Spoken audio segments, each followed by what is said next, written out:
Ladies and gentlemen of the Action Army, what is going on? And welcome to another episode of Answers for Athletes. In today's video, nobody asked a question, but I did find in my old notebook the 9 essentials of an explosive vertical jump. And I didn't make this up. I took notes from a program review that I did a while ago. I do believe these 9 essentials of an explosive vertical are from the jump manual. So I believe when I reviewed that program, the jump manual, I took some notes, and these are the notes that I took, the 9 essentials of an explosive vertical. So what I'm going to do today is go over these 9 essentials of an explosive vertical jump, and I'm going to let you know whether or not I agree with these 9 essentials or whether I have anything to add. But before I give you these, make sure that you comment JUMP, J-U-M-P, down below in the comment section for a free bodyweight vertical jump training program. Make sure that you ask your question down below if you want me to answer your question in a video just like this. And get my programs. I will take you to the next level because I am really like that. I really am. So here we go. The 9 essentials of an explosive vertical jump. Number 1 is strength. And I'm just going to read these out loud. I'm going to read the notes that I took, and then we'll go over it. Okay. Strength. Your ability to jump is directly related to your ability to produce force. This is very true. The more force that you produce, the higher your vertical jump is going to be most of the time. So you are going to have to be able to produce a lot of force. We are primarily developing your fast twitch type 2 muscle fibers, and secondarily helping your slow twitch muscle fibers act like type 2 fibers. This is why lifting heavy is great. Lifting heavy is very important because of motor unit recruitment. When you lift heavy, you have muscle fibers that normally help in any given lift. So you have muscle fibers that are normally used to firing. When you lift heavy, those muscle fibers begin to fail, and they begin to recruit on more muscle fibers to help in that lift. And your ability to recruit more muscle fibers, more motor units in any given lift is going to be beneficial for you. So I agree with that as well. Strength is also factored by how many muscle fibers are recruited during a muscle contraction, as well as how fast or the rate at which that muscle fires. Okay. 2 is quickness or rate of force development. Not your quickness is the word that I would use, but the second step in the 9 essentials of an explosive vertical is rate of force development. Most of you watch my channel all the time. You notice this is the basics, right? Right now we're in kindergarten. Okay, we're going to work our way up. Strength and rate of force development have a complementary relationship. Very true. You may be able to produce a lot of force, but how quickly you can produce that force is going to matter a lot. This is very true. And we see this all the time from guys that are very strong, but they still can't jump high, right? So all of you know this. This is kindergarten type shit. You have to be able to produce force quickly. You can't just produce a lot of force. If you produce that force very slowly over 4 seconds, that's not going to transfer to a high vertical jump. Got to be able to do it quickly. Now, actually, no, let me not. I'm not going to yap. Guys, I yap way too much, and this is already going to be a long video. Number 3. Actually, sorry, there was more to number 2. Strength plus rate of force development equals power. Explosiveness, yeah. Plyometrics are the best way to train at high speeds. Yes. Name this. I'm going to ask you a question, and you're going to answer it. I know you know this. What is the number 1 exercise or plyometric that you could do to train at the highest speed possible? A, depth jumps. B, single leg bounding. C, sprints. D, seated box jumps. If you said C, you made it past kindergarten, you're now in the first grade. Okay. Sprints are the highest velocity-based exercise that you could be doing. So plyometrics are the best way to train at high speeds. Very true. Plyometrics are better at training for velocity and speed than any squat. Even if you're strong as hell and you got 95 on the bar and you can move it like this. Whoop. Look at that. Did you catch that? Whoop. Even if you could train and move the bar very fast, which is going to be great for rate of force development. Plyometrics are going to be at higher velocities. 3, the third of the 9 essential steps to an explosive vertical in this one. Now we're in like, where are we at? Bro, actually we moved pretty high. We're not in first grade no more. Now we're in 5th grade. We are now in 5th grade. We're on our way to college. Hopefully we're going to college. 3 is neurological recruitment and conditioning. Your ability to jump is directly related to how your nervous system recruits muscle fibers in order to create force. We want to train your nervous system to, number 1, recruit every muscle fiber. 2, fire every muscle fiber at maximum firing rate. 3, train the neural pathways to do this in the least amount of time. So now we're in the 5th grade. We're moving up, right? Of the 9 essential steps of an explosive vertical, this one is very important.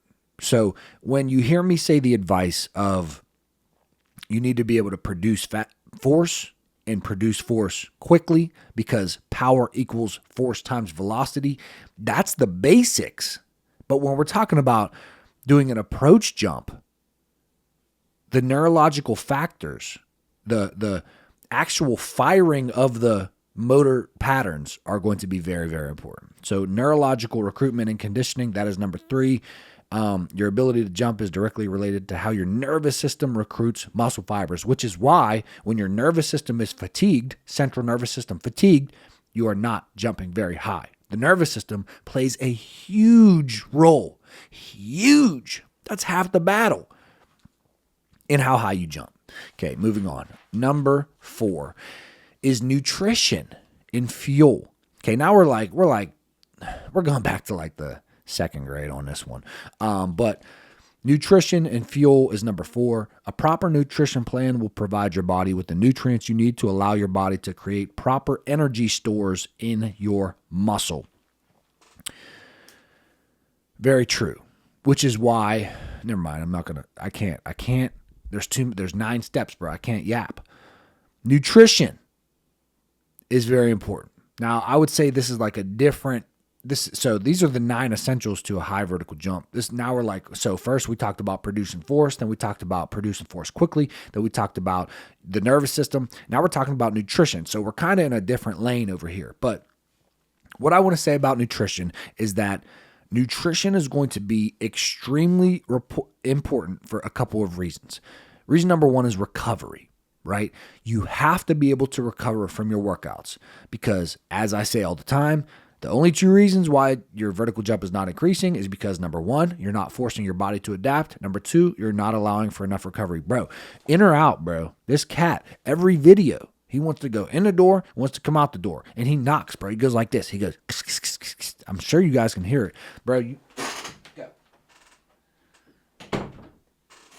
God damn. So the first reason that nutrition is going to be very important is recovery, right? So you have to be getting enough protein for recovery. So enough protein would be as low as 0.75 grams per pound of body weight. I wouldn't go lower than that. I really wouldn't, especially if you're in season, especially if you train hard, especially if you're playing basketball a lot. I would not go lower than 0.75 grams of protein per pound of body weight. I would not go higher than 1 gram of protein per pound of body weight. So I weigh 200 pounds, and so I'm not going to go higher than 200 grams of protein per pound of body weight. And get this. Actually, man, why do I have such a hard time? I just want to tell stories. Quick story. I'm not going to yap too much because we do have a lot. This is a long video. I used to be a bodybuilder. I found my old bodybuilding book from when I was doing bodybuilding shows. I actually did some bodybuilding shows. And I was eating 2 grams of protein per pound of body weight. And I was like, at one point I was 200 pounds. So I was eating 400 grams of protein every single day. And when I took a shit, not to get graphic, it took me 30 minutes to take a shit. My body was not using all that protein. Okay, side quest over. Now nutrition is very important. Reason number one, recovery. Reason number two, a lot of people, there's a calorie deficit, there's maintenance, or a calorie surplus. People get themselves in trouble by going too far into a calorie deficit. You can also get yourself in trouble by going too far into a calorie surplus, because if you gain excess fat in adipose tissue, fat don't fly, as PGF Performance says. Fat is going to be doing nothing for you. It's just excess weight on your body. And put on a 10 or a 15 pound or a 20 pound weight vest and try to jump higher. You're not going to jump higher, because extra weight is just going to hold you down. So if you're too far in calorie deficit, then you're not going to give yourself enough fuel to recover from your workouts and recover from all the shit you're doing. If you are eating too much of a calorie surplus, you're going to gain excess body fat. So a very slight calorie deficit if you want to lose weight, a very slight calorie surplus if you want to gain weight or build muscle. And you can also build some muscle. We're not going to get into that. That's fucking crazy. That's a huge rabbit hole that we are not going to go down. Just understand that a slight calorie deficit, slight calorie surplus, or maintenance, that is where you want to be as an athlete, okay, to recover from all of the shit that you are doing. So anyways, number 4, we took a long time on that one. Nutrition is going to be very important in the 9 essential factors to an explosive vertical jump. I agree. Nutrition is very important. And make sure that you're eating mostly whole foods. Make sure that you don't eat a bunch of bullshit, blah, blah, blah. Number 5, stability and balance is one of the 9 essential steps to an explosive vertical jump. If there is lack of stability, other parts of the body may hinder the force generated for jumping. That's very true. Stable joint structures result in a more pure explosion where the energy is not absorbed by unstable joint structures. I'm not going to spend too much. This video is going to be long. Number 5, stability and balance. I think that everybody should be adding stability and balance into the routine.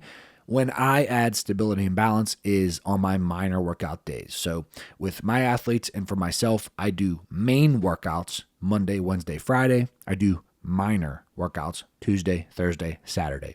And I add in stability and balance on those days. So I do have a balance routine on my main channel. Got a lot of stability exercises in my programs, a lot of balance stuff. Eyes closed balance is going to be good as well for the vestibular system. But yeah, number 5, stability and balance. Great. Number 6 is form or technique. So form, let's say technique, because form makes me think about lifting. Technique makes me think about vertical jump technique. So forward momentum is converted into upward momentum. So we could say horizontal momentum is converted into vertical momentum to get high in the air and dunk on anyone. That's not what he says. By using all muscles in unison for one common goal. This is where people make some mistakes. We love lifting.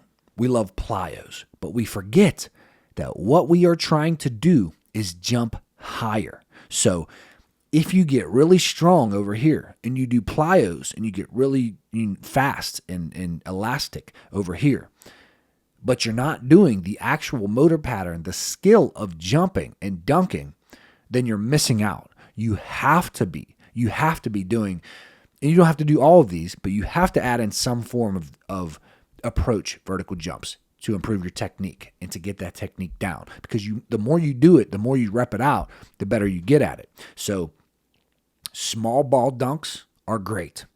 Low rim dunking is great. Throwing yourself alley-oops is great. Freestyle dunk sessions are great. Trying to do, different, going from the wing, going from the top of the key, going from the baseline. You got to be doing and repping the motor pattern of actual jumping itself. So I think we all know that. I'm not going to yap too much on that one. So technique is going to be very important. Technique is definitely underrated. A lot of people just do strength. They just do plyos, but they forget that what we're trying to do is dunk a fucking basketball. So you got to be practicing dunking a basketball. And this is how I saw a lot of gains on my high school team, is because I forced them to dunk a basketball. I didn't force them. They wanted to do it 2 times a week, at least once a week is what we did. Number 7, this is where we're going to have some disagreements. Number 7 on the 9 essentials of an explosive vertical jump. Number 7 is flexibility. And you got some old heads in the comments. You got Uncle George right here, who's like, yeah, flexibility. The benefits of flexibility come in 5 major benefits. The ability to create more leverage strength by providing a full range of motion. Number 2, allow for full and more powerful contraction of the muscles by reducing resistance from stiff opposing muscles. Number 3, improve circulation, which results in more nutrient uptake, which means stronger contractions and greater muscle recovery. Number 4, strengthens joints and supports structures. Number 5 is balancing muscles, which are prone to less injury. Guys, flexibility and mobility, we'll throw it in there as well. You need a certain amount. But that certain amount that you need is more related to injury prevention than a higher vertical jump.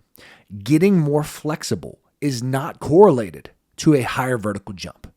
All of this shit sounds good. The ability to create more leverage and strength by providing a full range of motion. Some of the highest jumpers in the world are tight. So flexibility and mobility, those are more for the reason why those are more important is injury prevention. It's very common to see somebody get an ankle sprain and then have less range of motion on that ankle. Let's say they have less dorsiflexion. This actually happened to me. This is why I'm using this example. I sprained my ankle. I had less mobility in that ankle, and I actually started getting knee pain higher up in the chain, which is my knee. And I've never had knee pain on my left knee. And I started getting knee pain because of the lack of range of motion. So it all seems like it makes sense, but I promise you, there's no correlation between getting more flexible and jumping higher. And a bunch of motherfuckers in the comments who's like 40, 50 years old are going to be like, bro, I did yoga and my bounce went crazy. I don't think it's because of the flexibility. I'm not going to yap on this too much. Anyways, PGF Performance talks a lot about that. I think he has a full podcast on flexibility and vertical jump. And show me a study, bro. Bring the research out. It says that increasing flexibility improves your vertical jump. And keep all the training the same, but just improve that athlete's flexibility. Now, mobility, that might be a little different story. You might see some gains on your vertical jump, but I'm telling you, flexibility, just stretching the muscles, I'm telling you, bro. And you can think what you want to think, Unc, but I'm telling you, I don't think that that's going to contribute. I don't think that's one of the 9 essentials of a high vertical jump. That's just my opinion. Disagree with me in the comments if you feel like it. Number 8 is body composition. Excess weight hinders upward motion. That's all I've written down. Very true. Relative strength is very important. Excess body fat ain't going to do shit for your vertical jump. We already talked about this. Fat don't fly. It's just 8 to 12% body fat is where you want to be for an explosive athlete. If you're lower than that naturally, okay, maybe you're just a skinny guy. If you're lower than that because you're on a restrictive diet, I don't know about that, bro. You might not be eating enough to recover properly. Above 12% body fat, it's just, bro, you're going to have some excess fat. It's just going to hold you back. And then 9, hereditary factors. This one's kind of obvious. Your genetics, bro. We are born with different amounts of slow and fast twitch muscle fibers, as well as other differences that make it harder or easier for certain individuals to increase their vertical jump. Guys, the highest jumper ever, I've talked about this in a couple stories, but the dude who I've seen in person who jumps the highest, his name was EMAC. And I said, bro, do you train for your vertical jump? He said, nah, bro, I just hoop. And this dude could touch damn near the top of the backboard at 6'1". Skinny. But guys, that's it. These are the 9 essentials for a high vertical jump. Let me know if you agree or disagree with me down in the comment section. Hopefully this brought some value to you. Leave your question down below if you want me to answer your question in a video just like this. And I will see you tomorrow at 9 a.m. Eastern Standard Time. Peace.